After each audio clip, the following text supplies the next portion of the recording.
Welcome to my channel. Subscribe, listen, and enjoy my stories every day. The air was heavy with the scent of rain from the earlier storm, and the dim glow of my desk lamp barely lit up the corners of my home office. I sat staring at the screen, my thoughts lost in the latest project deadline when the sudden, shrill ring of my phone sliced through the silence. "Hello?" I answered, expecting to hear my wife Ashley's voice, maybe calling to say she'd be working late again. Instead, there was a brief silence followed by unsettling sounds, a woman's moans, soft and breathy, unmistakably those of pleasure. Confusion twisted in my gut. "Hello? Who is this?" The moans stopped abruptly, and a man's chuckle filled my ear. "It's your wife. Do you hear how good she feels with me?" His voice was smug, oozing with malice. "What?" I stammered, but he had already hung up. My hand trembled as I lowered the phone. My mind raced, trying to process the cruel revelation. This had to be some sick joke, right? But deep down, the seed of doubt had been planted. Ashley's recent late nights, her distant behavior, it all began to form a nauseating pattern. I paced the room, each step fueling the growing storm inside me. Thoughts of betrayal morphed into a burning desire for retribution. I had loved her, trusted her, and in return, she had torn that trust to shreds. No, I couldn't let this slide. If she had chosen to play these games, then I was going to ensure she lost everything. I started with her phone, pulling up the online records. There it was, a number that recurred more times than I could count, always during the hours she was supposedly working late. With each discovery, my resolve hardened. I would confront her, yes, but not before I knew every detail, every lie. The following day at her workplace, I watched from a distance as she laughed with a colleague, the same number saved under a different name in her contacts. It wasn't just a fling, it was a full-blown affair, possibly with someone she worked with. When I finally confronted her, her face paled, confirming my worst fears without a word. I laid out everything, the evidence I had gathered, watching as her composure crumbled. "I'm filing for divorce," I stated coldly, the words slicing through the tense air between us. Ashley tried to apologize, to explain, but I was beyond listening. I was already several steps ahead, contacting her superiors, revealing her misconduct. Her career, built on years of hard work, crumbled as swiftly as our marriage.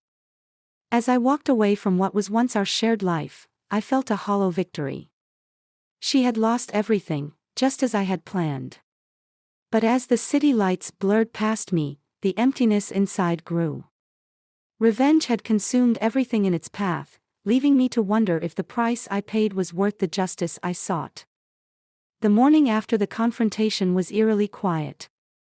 The usual sounds of Ashley bustling around in our kitchen were absent, her presence reduced to just a memory and the faint scent of her perfume lingering in the air. As I sat at the dining table with a cup of untouched coffee, my phone buzzed, a message from Ashley's boss. "Met with Ashley. She's been suspended pending a full review. We need to discuss the situation further. Can you come in today?" I typed a quick response confirming the meeting. The wheels of my plan were in motion, but the satisfaction I expected felt more like ash in my mouth. Still, I pressed on, driven by the sharp sting of betrayal. Arriving at her workplace, a sleek high-rise downtown, I was ushered into a conference room. Her boss, Mr. Reynolds, sat across from me, his face a mask of professional regret but his eyes sharp with unasked questions.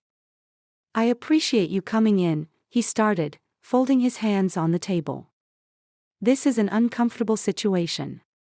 Ashley has been a key part of our team, but this affair, if true, it's problematic." "It's true," I said firmly, sliding a folder across the table. Inside were printed emails and messages, irrefutable proof of Ashley's infidelity and professional misconduct. "I understand this is difficult, but I think you know what needs to be done."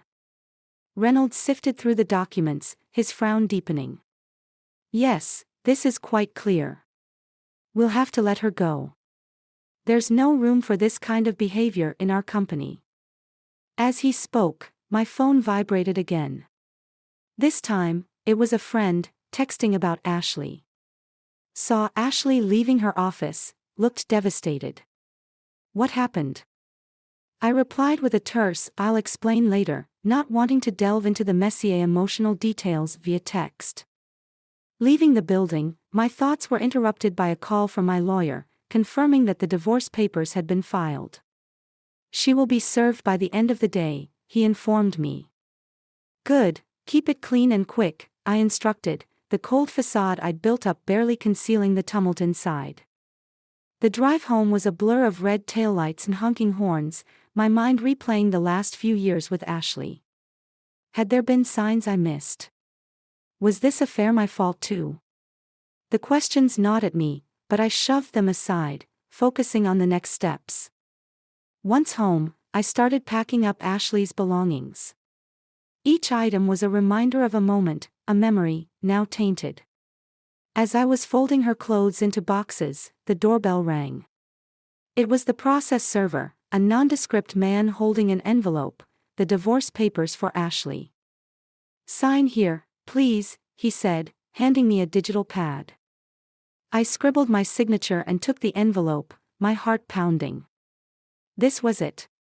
The point of no return. I placed the envelope on the kitchen counter, the stark white of the paper glaring under the fluorescent lights. As evening fell, I sat in the dark living room, the boxes of Ashley's things stacked by the door. The finality of it all was overwhelming. The door opened, and there stood Ashley, her eyes red-rimmed, her expression one of shock and hurt. "Michael, why?"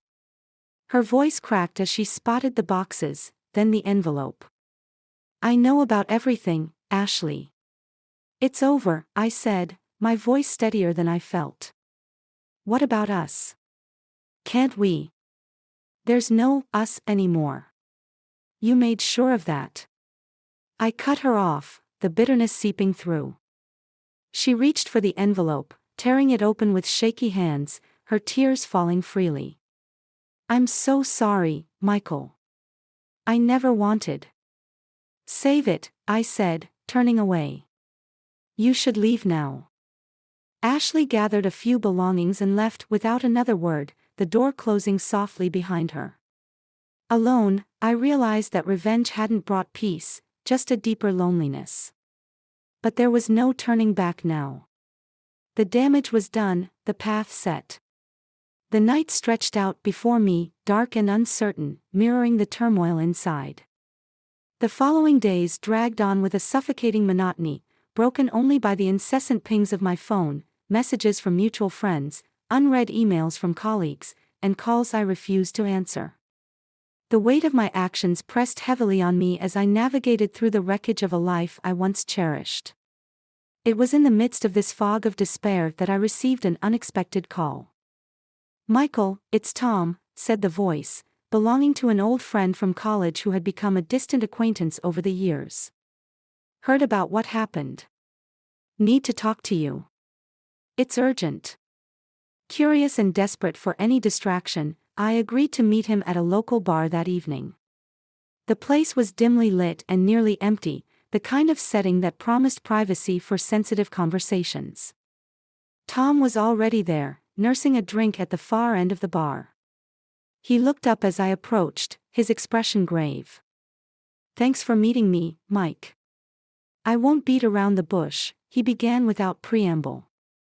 "I know what you did to Ashley, how you exposed her. And before you say anything, I'm not here to lecture you. I'm here because I think I can help you." I raised an eyebrow, skepticism mingling with interest. "Help me? Why would you want to do that?" Tom sighed, leaning in closer. "Because I've been where you are now. I went through something similar a few years back, remember? My ex, Laura.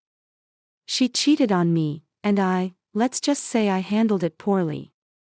I don't want you to make the same mistakes." I nodded, recalling the messy fallout of Tom's previous relationship. What are you suggesting? Revenge won't give you peace, Michael. Trust me. But getting your life back on track might. I have contacts, people who can help clear the air, rebuild your reputation, even tackle the legal mess that's bound to follow. Intrigued despite myself, I listened as Tom outlined a plan. He spoke of a mutual acquaintance who specialized in crisis management, another who was a top-notch lawyer well-versed in divorce cases. As he laid out each step, the seed of a new plan took root in my mind, not one of vengeance, but of recovery and retribution against the chaos that had upended my life. Think about it, Mike. You can come out of this stronger, but not by tearing Ashley down further, Tom concluded, finishing his drink. We parted ways with a tentative agreement to meet again, and I left the bar with a mind buzzing with possibilities. The night was still young, and as I walked down the deserted streets, a plan began to form. The next morning, I contacted the crisis manager, a woman named Elena who came highly recommended. We met at a cafe, her demeanor all business. Mr. Stevens, Tom briefed me on your situation. I believe we can mitigate the negative publicity, but it will require a careful approach, Elena explained, her laptop open to a document filled with bullet points. I nodded, feeling a flicker of hope. What do you need from me? Complete transparency and commitment. We'll start by addressing the rumors head-on, then work on a positive PR campaign. Perhaps focusing on your charity work, maybe even a candid interview about overcoming personal challenges, she suggested, her eyes assessing my reaction. I agreed, motivated by the desire to regain control of my narrative. As Elena laid out the first steps, I felt a shift within me. This wasn't about revenge anymore. It was about reclaiming my life and my integrity. That afternoon, I met with the lawyer Tom had recommended. He was equally efficient, setting a clear legal strategy to handle the divorce proceedings with minimal drama. As I left his office, my phone rang. It was Ashley. I hesitated but answered, bracing myself for the conversation. Michael, I heard you're working with some people. I just want you to know, I regret everything. If there's any way we could. I think it's best if we let the lawyers handle things from here, Ashley, I interrupted, my voice calm but firm. I wish things could have been different, but they aren't. Goodbye. Hanging up, I felt a finality in my words. The path ahead would be challenging, but for the first time in weeks, I felt ready to face it, armed not with schemes of vengeance but with a strategy for renewal.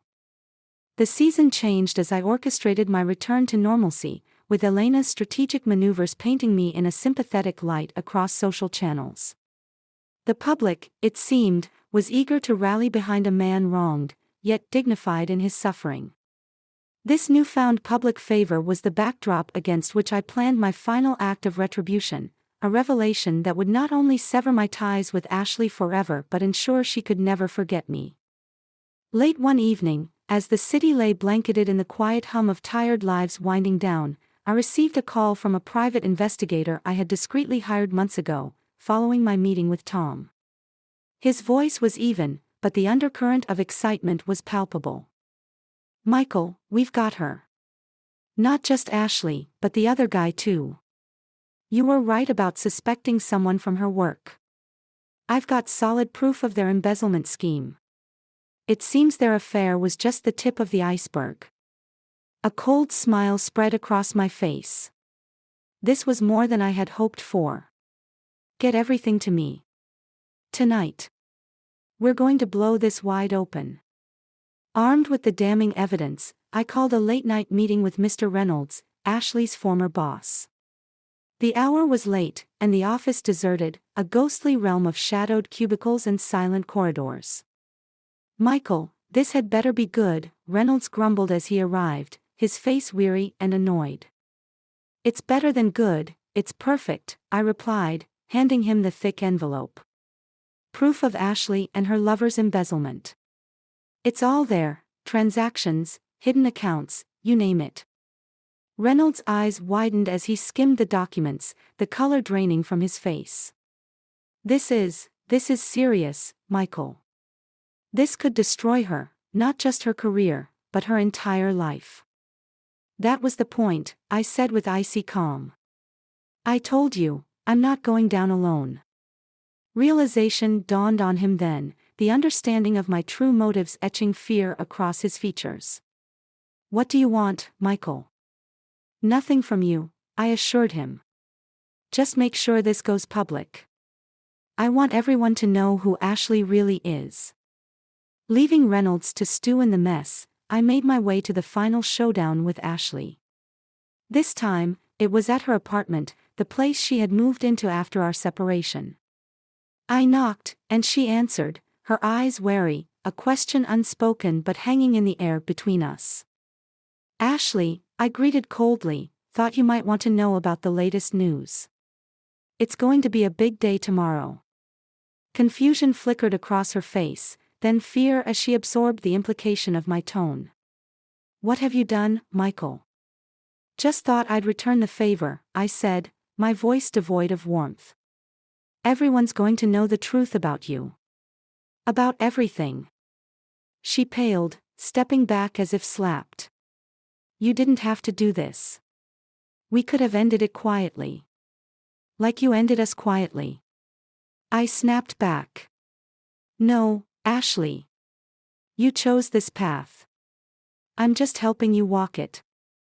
As I turned to leave, the finality of the moment settled around us like the first cold breath of winter. Behind me, Ashley collapsed against the door frame, her sobs filling the air, the sound harsh and jarring. But I felt nothing but a hollow victory, the bitter taste of retribution mingling with the ashes of what had once been love. Walking away from her apartment, the streets seemed darker, the night quieter, and my heart emptier. I had avenged my betrayal with ruthless efficiency, leaving scorched earth in my wake. Yet, as I looked up at the indifferent stars, I realized I had lost more than just a wife tonight, I had lost a part of myself too, perhaps forever.